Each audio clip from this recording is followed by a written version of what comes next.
Hi mga idol, ito na nga ang ating ngayon, ulamin. Hi, joke lang.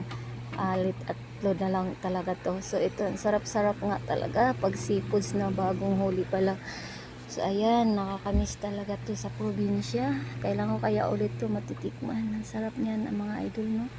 Mga shells. O tingnan niyo po mga idol. Ang sabaw niyan. Or ihawin din siya, masarap din po siya. Ayan. So, ang dami niyan ganyan sa probinsya. Pero pag dito sa Manila, sobrang mahal na yan. Pero ewan ko lang kung mayroon yan ganyan tinda dito sa mga palengke. Kasi, parang mabilis siguro masira yung shells yan. Yan o, ano yun? Ano yung tawag nun? Pusit. Ay, ano yung tabugok. Oh, dami diba mga idol? Pag sa probinsya ka talaga makalibre ka ng pang-ulam basta masipag ka lang punta ng dagat pag hindi malaki ang dagat. Yung na siya pahubas na talaga or hubas talaga. Yun ang daming mga idol.